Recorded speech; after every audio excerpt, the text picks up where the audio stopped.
Mesdames, Mesdemoiselles et Messieurs, vous qui nous suivez depuis Paris, Londres, New York, sur la voie de la démocratie congolaise. Encore une fois, nous voici devant vos petits écrans, vous qui nous suivez online. On est sur la www.lavdc.net. Aujourd'hui, on est encore là avec un autre invité. Parlons de la situation politique de notre pays, comme vous le savez tous. La SYNCO, le dialogue, les discussions directes. La population ne sait plus à quel sens c'est voué. Les choses n'avancent pas. Les évêques ne disent plus un mot de concret. La commission de suivi de l'accord n'est pas encore mise en place. L'application encore traîne. Le gouvernement va-t-elle continuer ou va démissionner? Tout cela, nous allons en parler avec l'honorable Raphaël Biloulou en ce numéro pour vous informer davantage. Bonjour honorable. Bonjour madame. Honorable Raphaël, vous êtes membre de la majorité. Je pense bien que la situation dans laquelle se retrouvent les discussions directes de la SYNCO arrange la majorité présidentielle, plateforme dont vous êtes membre. Je dirais non. Il n'y a aucune situation qui nous arrange, nous, la majorité présidentielle. Et autant que ça n'arrange pas le peuple congolais dans son ensemble, sauf que chacun d'entre nous tourne ses regards vers la SYNCO. Les négociations de la SYNCO, pour nous, étaient des négociations de beaucoup d'espoir. Malheureusement, jusqu'à présent, comme vous l'avez dit vous-même, nous sommes en train d'attendre que les résultats viennent. Et ces résultats, c'est la SYNCO qui nous donnera. Et la majorité présidentielle attend aussi. Parce que l'objectif pour nous, c'est de trouver les voies et moyens de pouvoir organiser les élections transparentes, libres et démocratiques en République démocratique du Congo. Donc, nous sommes aussi dans la soif d'avoir les résultats de ces négociations. Honorable, à vrai dire, c'est la majorité qui bloque à ce que la mise en application soit effective. Vous réclamez par rapport au gouvernement 65% de postes. Vous imposez à ce que le rassemblement vous donne 5 noms comme proposition à la primature. Chose que le rassemblement ne veut pas. Si réellement la majorité présidentielle veut qu'on aboutisse vraiment, pourquoi pas répondre à ce que le rassemblement, si la majorité tient vraiment à satisfaire la population? La majorité ne bloque rien, madame. Nous l'avons toujours dit qu'il y a un procès d'intention. Dans quelle mesure? Il est question que le président de la République, son Excellence Joseph Kabila, par ordonnance présidentielle, désigne le Premier ministre.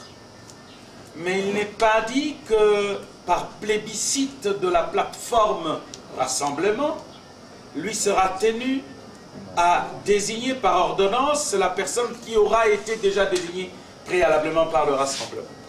Ça veut dire que dans les us et coutumes, il appartient au président de la République de se choisir un collaborateur, parce que comme le mot l'indique, il est Premier ministre, c'est le premier des collaborateurs du président de la République. Et le président de la République ne pourra travailler qu'avec quelqu'un avec qui il s'entend. La tradition veut que le président de la République ait la possibilité de choisir une personne parmi les personnes proposées par le Rassemblement. Si au moins, là où il devait y avoir un problème, si le président de la République avait dit « je ne choisirai pas un Premier ministre du Rassemblement de l'opposition », ça poserait problème. Il dit « vous me proposez 5 noms, mais je choisirai parmi les 5 noms ». Quoi de plus normal que de le faire, parce que si les gens ne connaissent pas, madame, c'est comme ça que cela a toujours été fait. Je ne vois pas pourquoi aujourd'hui on changerait le système de jeu parce qu'il s'agit de rassemblement. Qui rassemble qui? Ça, c'est une autre paire de manches. Mais au moins, chaque fois que le président de la République doit choisir un membre pour être Premier ministre, on lui propose un nombre de personnes du même groupe politique, de la même plateforme. C'est parmi ce groupe qu'il se choisit une. Vous conviendrez, madame, que dans notre pays, nous voulons un état de droit. Quoi de plus normal que le président de la République puisse regarder est-ce que la moralité de la personne convient? Est-ce que la personne a les qualités? Est-ce que la personne a les qualités voulues pour occuper les fonctions? Est-ce qu'il a le poids d'occuper cette fonction? Chose qui n'a pas été faite avec chose le qui n'a pas été de la cité de l'OUA. Justement parce que au niveau de la cité de l'OUA, il y a eu des noms qui ont été donnés à l'issue de l'accord du 18 octobre. C'est parmi ce nom que le président de la République se choisit une personne, en l'occurrence le Premier ministre Sami Badibanga.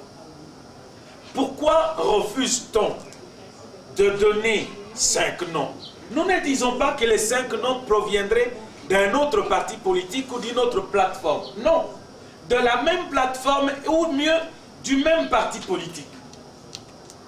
Croyez-vous, madame, que la seule personne qu'on voudrait donner au président de la République soit une personne assez outillée, qui vient d'une génération spontanée, pour que cette personne-là, si ce n'est pas elle, alors la République chancelle? Non, madame. Honorable, je vous ai bien suivi, vous avez dit qu'il faudrait une personne qui va s'entendre avec le président de la République. Or, vous demandez un candidat venu du rassemblement. Le rassemblement a des idées contraires à la majorité présidentielle. Une entente à quel niveau? Parce que vous avez eu des membres de votre plateforme avec qui vous avez travaillé. Je cite, il y a eu le gouvernement Mousito, il y a eu le gouvernement Matata Pogno, avec qui vous êtes très bien entendu, mais vous n'avez abouti en rien. Les élections n'ont pas été organisées. Vous cherchez quelqu'un, il faudrait bien le dire. Une personne que vous allez manipuler facilement. Non, madame. Il ne s'agit pas d'une personne manipulable. Il s'agit tout simplement d'une personne qui a la même vision de la chose publique. C'est tout. Parce que, madame, on ne peut pas prendre n'importe qui vient et on lui donne les responsabilités d'État. Nous sommes la République démocratique du Congo. S'il vous plaît, ce n'est pas n'importe qui doit venir. On dit, voilà, il occupe les fonctions. Non, il faut quelqu'un qui a la même vision d'intérêt national, d'intérêt public, la personne qui au moins a une expérience d'avoir géré la chose publique. On ne veut pas aller prendre quelqu'un qui vient à peine de commencer à faire sa vie et qui ne sait pas comment même les finances publiques se gèrent. Qu'a déjà géré Badibanga? S'il vous plaît, madame, Sami Badibanga, c'est un honorable député. Qu'a-t-il déjà géré? Je vous dis, c'est un député député national. Un député national, à mon avis, je ne défends pas. Il n'a pas siégé. S'il vous plaît, madame, moi je ne cite pas de nom, mais au moins vous. C'est le candidat proposé par le Rassemblement. Mais si c'est lui le candidat proposé par le Rassemblement, laissez-moi vous dire, madame, s'il a les atouts nécessaires voulus pour qu'il gère la chose publique, on le choisira. Mais pourquoi on ne peut pas donner son nom parmi les 4 autres? Ça ferait 5, peut-être celui qu'on choisirait. On doute de quoi? Pourquoi on a peur? On a peur de quoi? Non, le Rassemblement se dit que c'est le meilleur d'entre eux tous. Ils ont dit que ça ne sert à rien. Madame, je n'entre pas dans le jugement de valeur de certaines... Je n'entre pas dans les jugements. Je n'entre pas dans les jugements de valeur de certaines personnes. Il est très difficile de dire si cette personne a la valeur qu'il faut ou ne l'a pas. Mais à mon humble avis, je dis, nous sommes en train de vouloir gérer la République dans les bonnes conditions et nous ne pouvons pas prendre n'importe qui pour qu'il vienne gérer la chose publique. Il faut quelqu'un qui a les atouts nécessaires et je pense que pour ce cas-là, nous demandons au Rassemblement de donner 5 noms. Ils ont beaucoup de valeur dans le Rassemblement qui donne 5 noms parmi lesquels le président de la République aura choisi un d'entre eux pour qu'il soit Premier ministre. Honorable. Mais le plébiscite de l'UDPS ou du Rassemblement, on n'en a pas besoin en République démocratique. Et pourquoi 65% de postes? Vous avez dû avoir 100% de postes pour la gérance de la République. Vous n'avez pas pu organiser les élections. À 75, 65% encore, pourquoi? Madame, l'organisation des élections ne tient pas compte du poids politique. Je suis navré de faire cette mise au point. L'organisation des élections tient compte des avis techniques de l'organe attitré à organiser les élections, c'est-à-dire la Commission électorale nationale indépendante, la CENI. Ça n'a rien à voir avec le poids politique. Quant au poids politique, madame, la majorité présidentielle est un parti politique, est une plateforme, qui aujourd'hui en République démocratique du Congo a un poids politique qui n'est pas à contester. Au moins 101 députés à l'Assemblée nationale, ça veut dire quelque chose, madame. Mais lorsque vous avez des partis politiques qui n'ont que 2 députés à l'Assemblée nationale, ou 3, ou des hommes politiques qui ne font que l'ombre d'eux-mêmes, comment voulez-vous, madame, qu'on ne parle pas de poids politique d'une plateforme?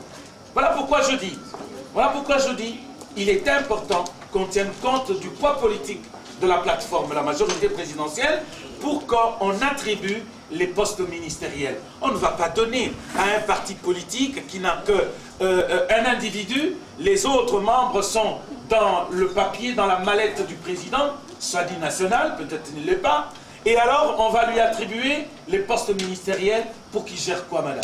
Il va prendre les oncles, les tantes et les nièces pour gérer la République. Non, madame, on n'a pas besoin de ça. Nous voulons un état de droit. Un état de droit, ça veut dire qu'il y a des règles, il y a des lois auxquelles on doit se soumettre.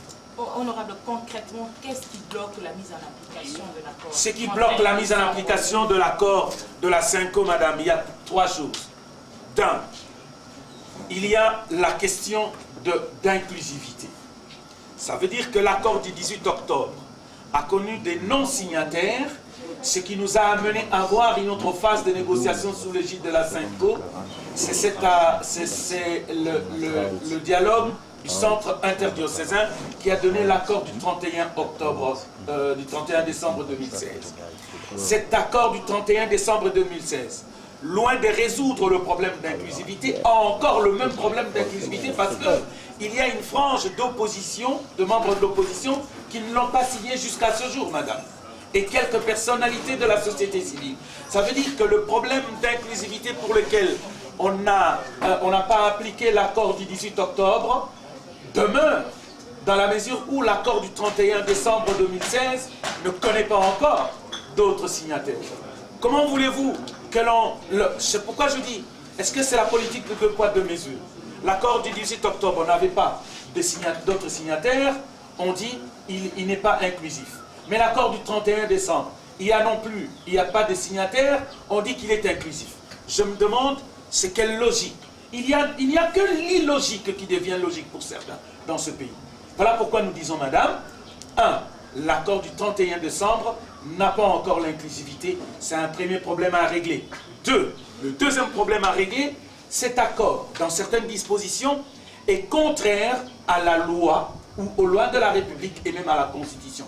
Je vous en donne pour preuve. Madame, le cas du MLC libéral, le cas du MSR, on a demandé, les parties prenantes ont demandé que le ministre de l'Intérieur rapporte les arrêtés ministériels de ce parti politique.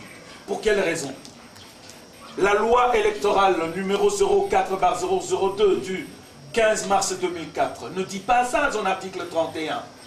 Ça veut dire que cet accord est contraire à la loi. Comment voulez-vous qu'on applique un accord qui va à l'encontre d'une loi de la République? Madame, l'article 6 de la Constitution de notre pays, à son alinéa 2, est violé par l'accord du 31 décembre. Comment voulez-vous qu'on applique l'accord du 31 décembre, même s'il a été signé sous l'égide des évêques, parce qu'il est contre, il va à l'encontre des dispositions constitutionnelles? Ce sont des choses qu'il faut régler, madame. Il ne faut pas que les gens commencent à crier haut et fort, montant sur le toit de maison comme s'ils avaient raison. Ils n'ont pas raison, ils ont tort. On ne refuse pas d'appliquer l'accord, il est bon. Mais l'accord doit connaître des aménagements à certains endroits, entre autres ceux que je viens de citer. Honorable, par rapport à l'inclusivité, Vous avez parlé des non-exclusivité du côté de l'opposition. Nous avons l'opposition signateur de l'accord de 18 octobre. Mais nous pensons déjà qu'il y a eu Vital Kamerhe qui a signé, il y a eu Steve Mbikai qui a signé. Ceux-là qui n'ont pas encore signé, nous pouvons bien les appeler parce que la politique chez nous, lorsque vous êtes déjà membre du gouvernement, vous faites partie de ce qu'on appelle la majorité élargie. C'est-à-dire, nous avons José Makila, Jean-Lucien Boussa et Azarias Roubewa qui n'ont pas voulu signer. Parce que là, même Badi Barad même a dit, la signature de l'accord du 31 décembre, c'est un problème d'intérêt politique. Vous amenez la population à quoi? Parce que là, les individus ne jouent qu'à leurs propres intérêts. Vous ne voyez pas la population. Je vous ai toujours dit, madame, la vérité est que la plupart de politiciens qui disent peuple, peuple, intérêt du peuple, ce sont des menteurs. Y compris la majorité aussi. Je dis, ils ne voient que leurs propres intérêts. Je vous donne une preuve. Vous me citez le cas de Vital Kamerhe, il a signé. Oui. Il a signé pour le compte de qui? Ce n'est pas pour le compte du peuple congolais, c'est pour le compte de l'UNC, son parti politique. Vous me citez Steve Mbikai, il a signé pour le compte de qui? Ce n'est pas pour le compte du peuple congolais, c'est pour le compte de son parti travailliste. Madame, en République démocratique du Congo, il y a 25 plateformes. Je ne parle pas de partis politiques, au moins 400 ou 600. 25 plateformes. Le rassemblement, c'est une plateforme qui a connu naissance il y a sous peu ici, après le conclave de Genval à Bruxelles. Dites-moi un peu, madame, une plateforme par rapport à 24, où se trouve la majorité?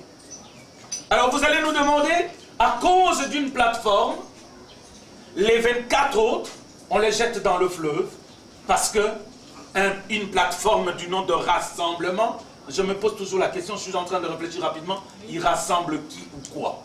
Les opposants. S'il vous plaît, madame. Alors, s'il rassemble les opposants, laissez-moi vous dire, madame, que beaucoup d'opposants ne sont pas dans le rassemblement. Comment voulez-vous alors qu'on accepte un accord signé rien que par le rassemblement, mais les autres membres du parti politique ou opposants qui sont dehors